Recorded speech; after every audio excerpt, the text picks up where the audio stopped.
Hello YouTube family, welcome to my channel. Today we start the chapter Peasants, जमींदार and the state. It is very simple chapter क्योंकि ये हम लोग काफ़ी बार पढ़ते हैं यार, क्या एग्रीरियन सोसाइटी रहती है, क्या जमींदार करते हैं, क्या पीजेंट को फेस करना पड़ता है. It is all about the revenue, है ना. So it's this chapter is revolve around 6th to 7th century. Let us begin with this chapter. During the 16th, I'm so sorry यार, क्या हो गया, sorry. During the 16th and the 17th century, around 85% of the population of India lived in the village. So it is an estimate. It is a what it is. It is a data कि around 85% during the 16th to 17th century people are lived in the village. But peasants and landed elites were involved in agricultural production and claimed right to share of the produce. तो जो वहाँ के अमीर वर्ग के लोग थे और सरकार थी, they demanded a share of the produce which they are producing, basically revenue. जो एग्रीकल्चरल वाले होते हैं उनसे रेवेन्यू, और जो कॉर्पोरेट्स और अदर नौकरी वाले होते हैं उनके लिए वो टैक्स के रूप में आ जाता है. This create relationship of corporation, competition, conflict among them. तो इट शोज कॉन्फ्लिक्ट और क्या बोलते competition amongst the farmers or the lower section of the society towards the elite. At the same time, agencies from outside also entered into the rural world. So some outside agency means the East India Company, the Portuguese, the French, and many more are entering in the politics of the India. The most important among these were the Mughal state, which derived the bulk of its income from agriculture production. तो Mughal state को income यानी कि धनराशि आती थी, it is from the agriculture produce. Agents of the state like revenue assessor, collector, record keepers controlled rural society so to ensure that cultivation took place and state got its regular share of taxes from their produce. So they are responsible for the collection of the revenue, whatever the way they are treating it doesn't matter. Means the process in this collection of revenue is not matter. What is matter is at last how much revenue you get, or in case of fixed revenue, are you paying fixed revenue or not. उसके बीच में आप कैसे revenue निकाल रहे हो, it doesn't matters to them. Since many crops were grown for sale, trade, money, market entered the village and linked to the agriculture areas with the town. So many of the crops were going to the market for the local consumers. So there is a linking between the agriculture areas of the town and the market. Money, peasants, zamindars, elite, ruler, तो इन सब के बीच में connection develop हो जाता है. So let us begin with the first topic, that is peasant and agricultural production. The basic unit of agricultural society was the village. So मतलब हम देखते हैं अगर खेती को हमें रिलेट करना पड़ता है तो we can relate with the rural areas. ठीक है, तो गांव की जगह से एग्रीकल्चर को ज़्यादा देखा जाता है.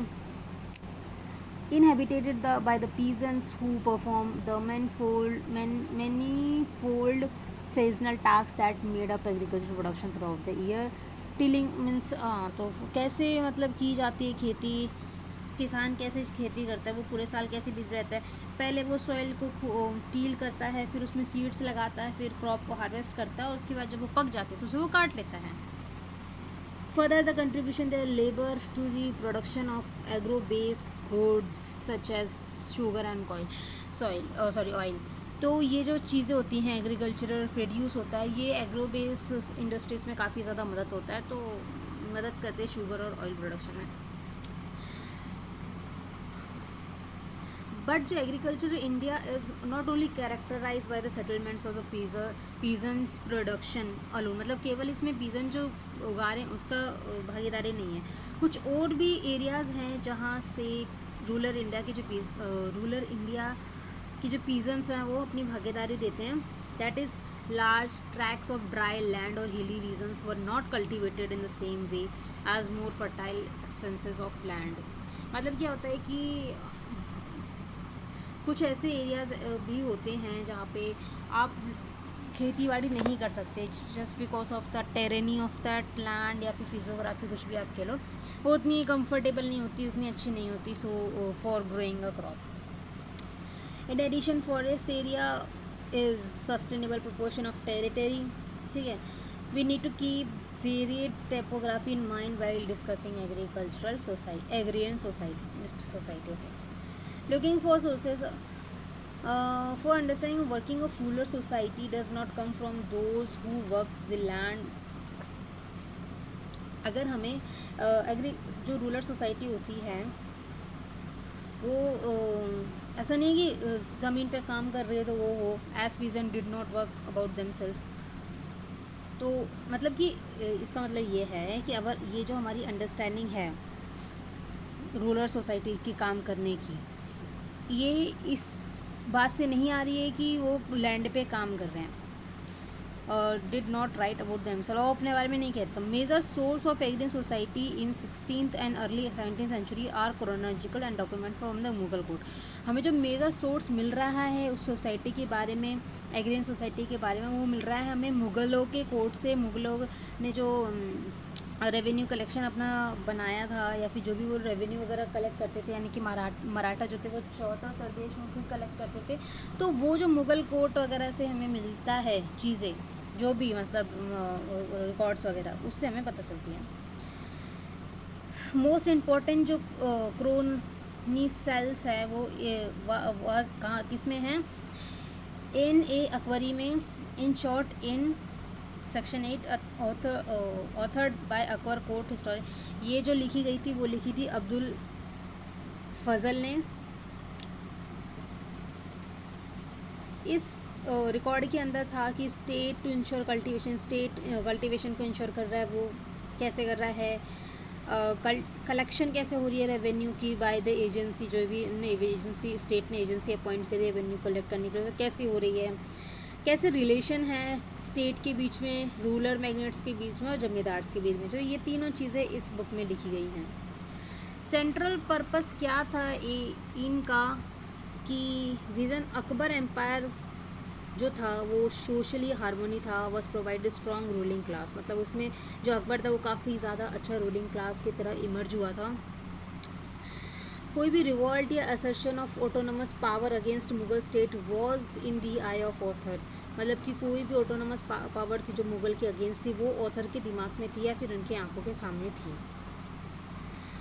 कुछ दूसरे शब्द में कहे तो we learn the an about peasants remain a view from the top. Fortunately, however, the account of Ain can be supplemented by description containing sources enumerated from regions away from the Mughal capital. कुछ हमें detailed revenue records Gujarat से मिलते हैं, महाराष्ट्र से मिलते हैं, राजस्थान से मिलते हैं, जिस पे डेटिंग भी होती है from 17th to 18th century. Further extensive record of East India Company जो होती है वो भी हमें काफ़ी ज़्यादा अच्छा डिस्क्रिप्शन दे देती है उस टाइम की सोसाइटी के बारे में, एग्रियन सोसाइटी के बारे में बेसिकली, और उस टाइम कैसा रिलेशन होता है स्टेट और फार्मर्स का, उसके बारे में। Source record of conflict between peasants और स्टेट, इन सब के बारे में। The process of the insights into peasants prescription, जो पीजेंट्स का क्या प्रिस्क्रिप्शन का पॉइंट ऑफ व्यू क्या था, except and their acceptance of fairness from the state, और वो स्टेट उनके प्रति फेयर भाव, मतलब कि फेयर तरीके से रेवेन्यू कलेक्ट कर रहा था कि नहीं कर रहा था, वो सब चीज़ के बारे में हमें पता चलता है। पीजेंट्स यानी कि किसान और उनकी ज़मीन, जो टर्म है Indo Persian source of Mughal period, वो हमें frequently use to donate a peasant. हम ये यूज़ करते हैं किन के लिए? जो पीजेंट्स रायट्स हैं उनके लिए, और उनको क्या कहते हैं? मुजारिन। इन एडिशन किसान या फिर असामी भी कह देते हैं। 17th सेंचुरी के जो सोर्स है वो दो काइंड के बारे में बताते हैं। पहला है खुद खस्ता और दूसरा है पाही खास्ता। इसमें क्या होता है देखते हैं।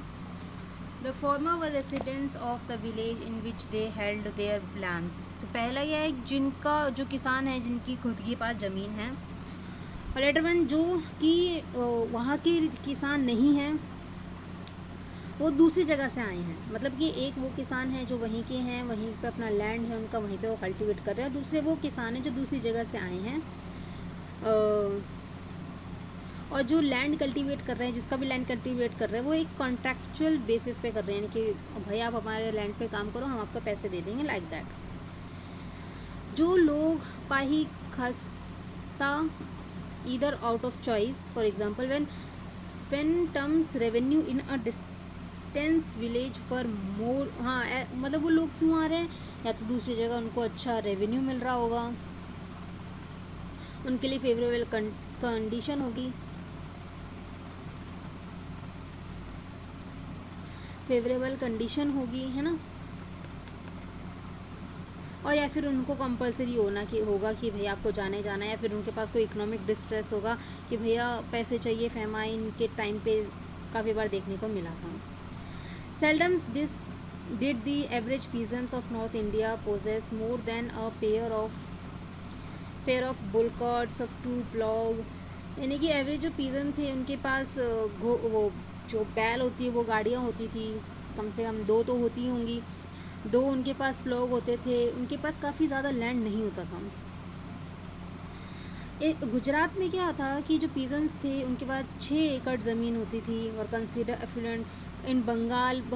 गुजरात के जो पीजन्स होते थे, बंगाल के खासकर जो पीजन्स होते थे, काफ़ी ज़्यादा अमीर माने जाते थे, जिनके 5 एकड़ ज़मीन थी। Upper limit on the average peasant farm 10 एकड़ थी ऑन द रिच असामीज़। कल्टीवेशन जिस प्रिंसिपल पे बेस था वो था ओनरशिप, इंडिविजुअल ओनरशिप, यानी कि खुद की ज़मीन पे खुद का काम करना। पीजेंट्स जो थे वो ख़रीदते थे कुछ लैंड या फिर प्रॉपर्टी उनके ओनर से।